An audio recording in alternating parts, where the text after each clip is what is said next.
అది ఒక చీకటి ప్రాంతం. సముద్రపు నీలి మధ్యలో దాగి ఉన్న ఓ రహస్యం. ప్రపంచం మొత్తం మనిషి గజిబిజిగా పరిగెడుతుంటే అక్కడ మాత్రం కాలమే ఆగిపోయినట్టుంటుంది. ప్రపంచం ఎంత ముందుకెళ్లినా ఈ ద్వీపం మాత్రం తలవంచదు. అక్కడ అడుగు పెడితే 2 మార్గాలు మాత్రమే ఉంటాయి. ఒకటి, నిన్ను తిరిగి తరిమేస్తారు. రెండోది, నిన్ను అక్కడే చిదిమేస్తారు. ఆ ప్రాంతమేంటో ఇప్పటికే మీకు అర్థమై ఉంటుంది. అది నార్త్ సెంటినెల్ ఐలాండ్, అండమాన్లో ఉంటుంది. బయట ప్రపంచానికి దూరంగా ఉండే తెగలు ఆ ద్వీపంలో ఉంటాయి. అక్కడికి వెళ్లాలంటే అనుమతితో అదృష్టం ఉండాలి. ఎందుకంటే అక్కడికి వెళ్లిన వారు మళ్లీ తిరిగి రారు. కొద్ది కాలం క్రితమే ఓ అమెరికన్ యువకుడు అక్కడికి వెళ్లే ప్రయత్నం చేశాడు. కానీ అతను బతికి బయటకు రాలేదు. అంతేకాదు, కొన్ని రోజుల క్రితం మరో అమెరికన్ ఆ ద్వీపాన్ని చేరే ప్రయత్నంలో పోలీసులు అతన్ని అరెస్ట్ చేశారు. ఇద్దరి కథల మధ్య ఉన్న విషయం మాత్రం ఒక్కటే, ఆ ద్వీపానికి దూరంగా ఉండాలి. అవును, ఇంతకీ సెంటినెల్ ఐలాండ్కు ఎవరు ఎందుకు వెళ్లరు? అక్కడి ప్రజలు ఎలా నివసిస్తారు? ఇది అర్థం కావాలంటే ఓసారి ఫ్లాష్ బ్యాక్కు వెళ్ళాలి. అది నవంబర్ 15, 2018. ఓ అమెరికన్ అండమాన్ తీరానికి చేరుకున్నాడు. అతని పేరు జాన్. వయసు కేవలం 26 సంవత్సరాలే. మిషనరీకి పనిచేసే అతను దేవుడి గురించి ప్రచారం చేస్తూ ప్రపంచం మొత్తం తిరిగాడు. చివరికి తన మత విశ్వాసాన్ని వ్యాప్తి చేయాలని నార్త్ సెంటినెల్కి చేరాలి అనుకున్నాడు. స్థానిక మత్స్యకారుల సహాయంతో రహస్యంగా ద్వీపం వరకు వెళ్లాడు. అతని వద్ద మత గ్రంథం, ఫుట్బాల్, చేపలు, కొన్ని గిఫ్ట్లతో పాటు చిన్న చిన్న వస్తువులున్నాయి. వాటిని పట్టుకుని అక్కడి తెగను కలిశాడు. ఆ సమయంలో వాళ్లలో ఒకరు బాణం వదిలారు. అదృష్టవశాత్తు ఆ బాణం అతనికి తగల్లేదు. దీంతో జాన్ తిరిగి సముద్రంలోకి ఈదుతూ పడవ దగ్గరకు వెళ్లిపోయాడు. ఆ రాత్రి తన అనుభవాన్ని డైరీలో రాసుకున్నాడు. ఆ ప్రాంతానికి మళ్లీ వెళ్లాలని, అక్కడి తెగకు దేవుడి ప్రేమ ఏంటో చూపించాలనుకున్నాడు. తర్వాతి రోజు అంటే నవంబర్ 16న జాన్ మళ్లీ ఆ ద్వీపానికి వెళ్లాడు.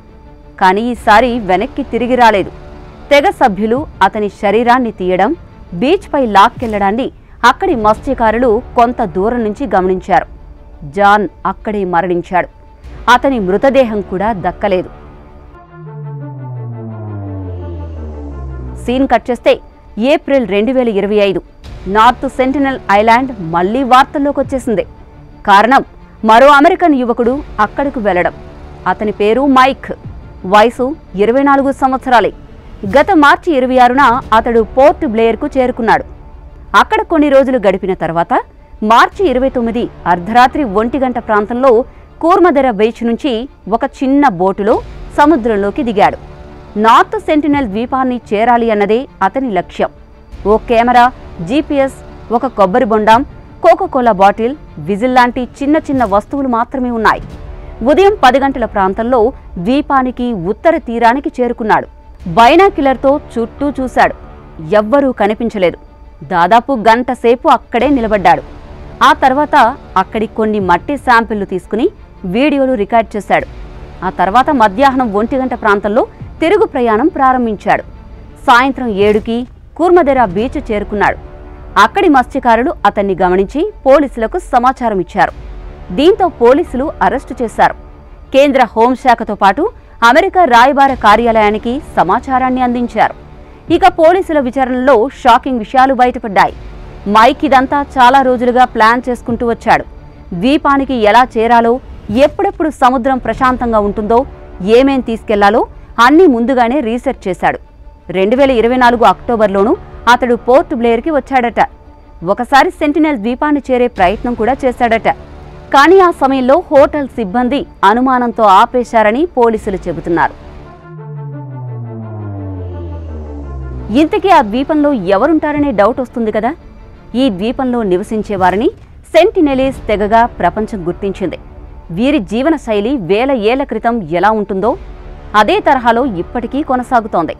చరిత్రకారుల అంచనా ప్రకారం సెంటినెలీస్ ఈ ద్వీపంలో సుమారు 60,000 సంవత్సరాలుగా జీవిస్తున్నారు. విద్య, సాంకేతికత, మతం, పాలన అనే పదాలన్నీ అక్కడ అస్తిత్వంలో లేవు. వారు పూర్తిగా అడవిపై ఆధారపడి వేటాడుతూ, చేపలు పట్టుకుంటూ, పండ్లతో జీవనం సాగిస్తారు. బాహ్య ప్రపంచం వారిని కలిస్తే వాళ్ళ జీవన శైలి మారిపోతుందనే భయం వారిలో ఉంటుంది. ఈ భయానికి కూడా పెద్ద కారణమే ఉంది. వారి ద్వీపానికి గతంలో వచ్చిన విదేశీయుల కారణంగా అనేక వ్యాధులు వ్యాపించి చాలామంది మరణించారు అని కొందరు చరిత్రకారులు చెబుతున్నారు. అందుకే సెంటినెలీస్ ఎవరినీ దగ్గరకు రానివరట. బాణాలు రాళ్లతో తమ భూమిని కాపాడుకుంటారు. ఇప్పుడు ఈ తెగ భారత ప్రభుత్వ సంరక్షణలో ఉంది. వారిని కలవడానికి లేదా వారి భూమిలోకి అడుగు పెట్టడానికి చట్టపరంగా నిషేధం ఉంది. వాళ్ల జీవితం వారికే సొంతం. అందుకే ప్రపంచం ఎంతగా ఎదిగినా కొన్ని గీతలు దాటకూడదని సూచించేవారుంటారు.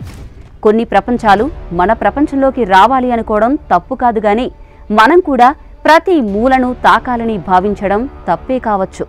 ఇది సెంటినెల్ ద్వీపం కథ.